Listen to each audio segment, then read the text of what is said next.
High hi everyone, সবাই কেমন আছো? তো তোমাদের সাথে আগে একটা শর্ট শেয়ার করেছিলাম আমি, যেখানে আমি বলেছিলাম যে আমার একটা গানের ইনভিটেশন ছিল, একটা প্রোগ্রামের ইনভিটেশন ছিল। তো ওটারই একটা হালকা করে বড় ব্লগ আমি শেয়ার করছি, কারণ শর্টসে তো সবটা বলা যায় না। বাট কিছু কিছু এমন জিনিস থাকে যেটাতে তোমার জিস্ট খুব কম থাকে, বাট কিছু ভালো মোমেন্ট থাকে যেটা শেয়ার করার মতন। তো এটাই ব্যাপার।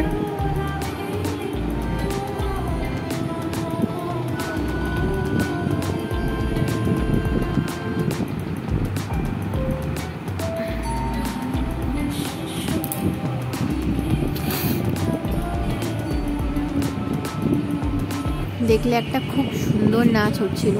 তো আমি একটা প্রোগ্রামে ইনভাইটেড ছিলাম, ওখানেও দেখিয়েছিলাম। সেখানে এসেছিলেন কেশবদী। তো তার একটা গানের লঞ্চিং ছিল, আর সেখানে এসেছিলো আমাদের এখানকার বিধায়ক, আরও অনেক বিখ্যাত মানুষরা সেখানে উপস্থিত ছিল। তো সেই লঞ্চিংটায় আমি পার্ট হতে পেরে আমার নিজেকে ভীষণ প্রাউড মনে হচ্ছে, বিকজ আমাকে যে ওনারা ইনভাইট করেছেন শিল্পী হিসেবে, আমি সেখানে উপস্থিত ছিলাম। ওখানে গিয়ে অনেক কিছু জানতে পারলাম, আরও আপকামিং কিছু গান সম্পর্কে অনেক কিছু জানতে পারলাম সেখানে। বেশ ভালো লাগছিলো, সবটা অ্যাম্বিয়েন্সটা বেশ ভালো ছিল। আমার মতো আরও প্রচুর শিল্পী সেখানে উপস্থিত ছিল।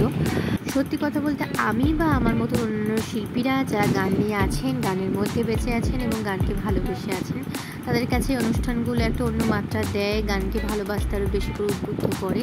তো আমার ক্ষেত্রেও সেটাই, আমিও তার ব্যতিক্রম নই। তো যাই হোক, সবটা বেশ ভালো ছিল। তারপরে দুপুর বাড়ি ফিরে আসি। আর তোমরা আর কী ধরনের ব্লগ দেখেছো আমাকে অবশ্যই জানিও। আমি আমার ডেলি লাইফের ব্লগ মোটামুটি শেয়ার করে থাকি। তো আরও কিছু নিয়ে খুব তাড়াতাড়ি আসছি।